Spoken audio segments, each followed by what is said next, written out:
Hello friends, welcome to this video. So in today's video we are going to discuss about the Agnipath scheme of the Indian Defence Forces, and this will be a critical analysis. We will see what is good, what is not so good about this scheme, and if you are preparing for APSC CCE mains or UPSC, then this particular topic will be helpful in internal security GS3 paper 4. Okay, so let us discuss about this Agnipath scheme, what it is about, and what are its potential benefits and drawbacks. Okay, so Agnipath scheme was introduced by the government of India on June 14, 2022. So this is nothing but a recruitment model for the Indian Armed Forces. Indian Armed Forces means Indian Army, Navy and the Air Force. So what does it intend to do? It intends to introduce young people in India's defense forces, and those young people are known as Agniveers. Okay, for a 4-year term. Okay, only for a 4-year term. Why only? I am saying that I will discuss. And out of those recruits, whoever have been recruited through this Agniveer scheme, only 25% of them will be given longer service commission period. Okay, only 25%. Suppose 100, let me assume that 100 people have been recruited through the Agnipath scheme. Okay, out of 100, only 25 people will get longer service period, and the 75% will have to leave the defense forces, of course with certain benefits. Okay, and for this particular reason, some debates have been there, some protests have been there, and that is why we will discuss about the benefits and drawbacks of this particular scheme, because this is related to the security of our country, about our defense forces. So there have been some controversies surrounding this particular scheme. Now what are the potential benefits? The potential benefits we are going to discuss here. So one of the benefits is younger, fitter force. Okay, younger and fitter. So through Agnipath scheme, a recruit can join the Indian Defence Forces at the age of 17. Okay, at the age of 17, and that particular recruit or Agniveer, okay, the recruit is termed as Agniveer, can serve until he becomes 21 years of age. Okay, so for 4 years, 17 years to 21 years. So quite young people. So they are fit, physically active, and if there is any demanding environment like war, etc., they can respond quickly. Okay, reduced expenditure. So why are we talking about expenditure here? So before 2022, most of the defense personnel who were recruited to the Indian Defense Forces, so they would serve for a long time, and they would be given proper pension. Okay, and India's defense budget, which the figure is around $90 billion, and out of this $90 billion, a lot of money is spent on the pension of retired defense personnel. So what the government wants to do in the future, government wants to reduce these defense expenses, recruit Agniveers, who will serve only for 4 years, and only 25% of them will be recruited for longer durations, and the rest 75% will have to leave the forces. So that way the government will save huge amount of money in pensions. Okay, and the money which has been sent, that would be used by the government to acquire arms and weapons, advanced arms, weapons, etc., fighter jets, submarines, aircraft carriers. So that was the plan of government on the monetary aspect why the Agniveer scheme was introduced. That was one of the reasons. Okay, another advantage is skilled workforce. Okay, so Agniveers after retirement, so they will retire at the age of 21. Okay, 75% will retire at the age of 21. So during these 4 years, they have been trained with India's defense forces. So they are quite disciplined, they have training, they have on-site job experience, etc., and therefore it is believed that their skills with the defense forces can be useful whenever they will take up any civilian job. Okay, civilian workforce if they join, or even some state governments say that some of these Agniveers could be recruited in those state police forces. Okay, so that is also one advantage, like the training and military education of the Agniveers, and also increased opportunity. Okay, so in as you know that nowadays most of the jobs want people to have prior experience. Okay, so Agniveers already who would be having 4 years of experience with the very professional Indian Defence Forces. So it is thought that these Agniveers will be recruited in different organizations, private or government, provided they have the experience with the Indian Defence Forces. So these are some of the reasons why, the benefits, to be precise, benefits of the Agniveer scheme. Now there are some drawbacks of this system also. What are the drawbacks of the Agniveer system? Let us discuss. Okay, experience gap. Okay, so we have just discussed that only 4 years of experience each Agniveer would have, and this 4 years of experience is often assumed that this is not sufficient for defense forces. Okay, our military, we have threats from both our neighbors. Okay, what are the neighbors? You know well. So if there is a like multi-front war, in that case a less experienced force cannot face both enemies at the same time.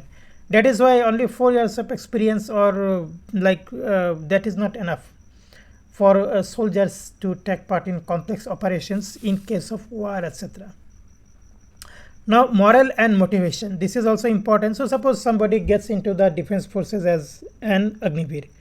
So that particular candidate knows that he will be serving, he or she will be serving only for 4 years.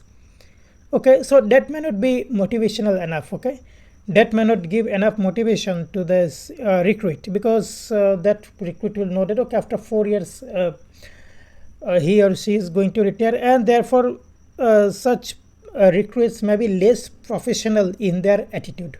Okay, so that is also one reason, which is like one of the drawbacks, like mentality, with which mentality or which morale you take up your job of being in the defense forces.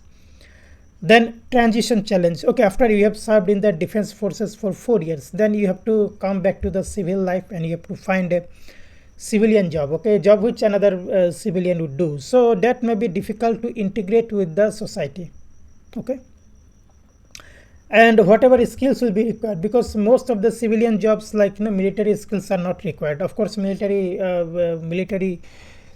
people or defense personnel have other sets of skills like time management, critical thinking, critical decision, discipline, etc. But other like technological skills or maybe other type of skills, soft skills, that particular candidate might not have. So reintegrating to the society may be a difficult thing. See, one thing to mention here, that we have not yet seen any ex-Agniveer, okay, because the scheme was introduced in 2022. So before 2026, we will not see any Agniveer. So we don't know what the first batch of Agniveers will be doing after they retire from their services. Okay. Then there is also another thing, security concern. Okay, see, these Agniveers, they are trained with weapons, arms and weapons, because they have served with the military. Now, some extremist group or some criminal groups might be recruiting these Agniveers because they are already trained. Okay, we don't know. Maybe some such Agniveers, who knows, they may fall into wrong hands and they may join some extremist group, or I don't know, like the groups who may pose internal security threats to our country. Okay, so this is also one big disadvantage which might be having with the ex-Agniveers. Okay, so let me mention one thing here. So in terms of when we are discussing about benefits of Agniveers, so each Agniveer after retirement from the defense forces after 4 years will be given a monetary benefit of around 11 lakh rupees, and that is the retirement benefit each Agniveer would have. Okay, so that is the thing I had to mention when we are discussing about reduced expenditure. Okay, so these are the main reasons why the Agniveer scheme has certain drawbacks. Okay, we have discussed each point.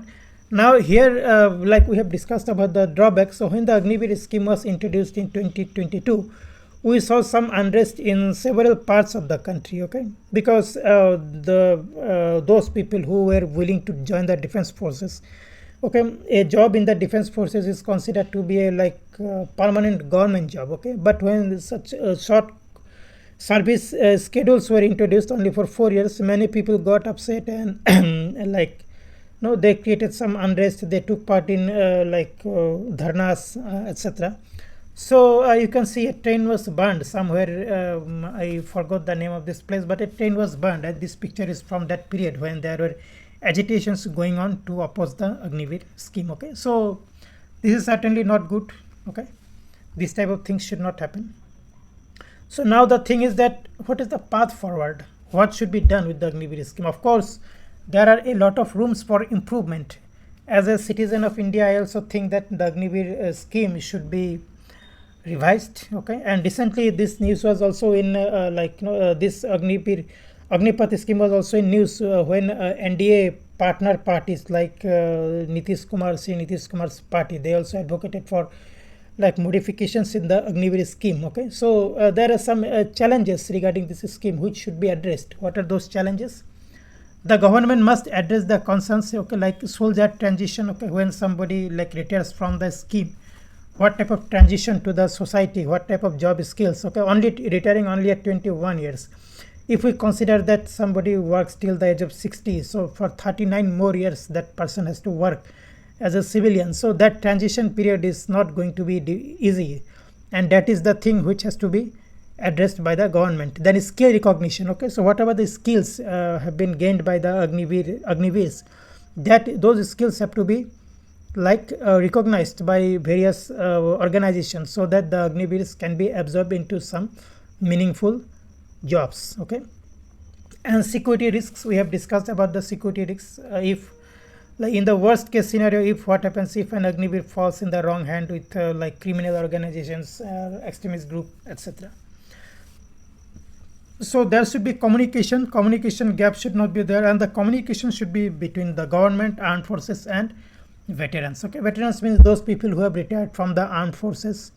And the armed forces themselves, what do the armed forces want? Do they want just Agniveers working for 4 years, or maybe those people who are in the force for a longer duration of time? Okay, so communication and dialogue should be there among several parties of concern. And also there should be monitoring and evaluation of the scheme. Okay, see, the scheme is quite new, introduced just 2 years back, and therefore like there should be some monitoring of this scheme, like whether it is able to like satisfy the demand of the Indian armed forces or not. What if we have a war? Can these Agniveers contribute to the war? Okay, in that scenario, those type of things should be evaluated. Okay, the effectiveness of this scheme and what are the changes have to be made, those things should also be like discussed, so that even if the Agniveer or Agnipath scheme is there, so that it does not do any compromise with our defense forces.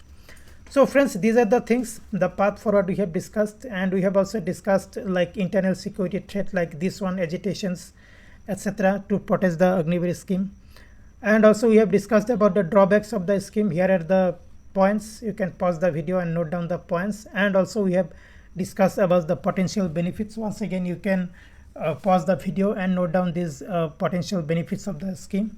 So friends, this was our discussion about the Agnipath scheme, of recruitment of soldiers and other defense personnel in our armed forces. I hope this discussion was useful to you.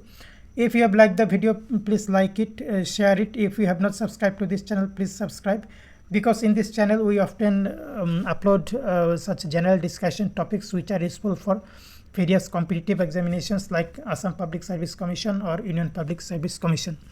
Thank you very much once again for watching this video. I will soon see you in another such informative video.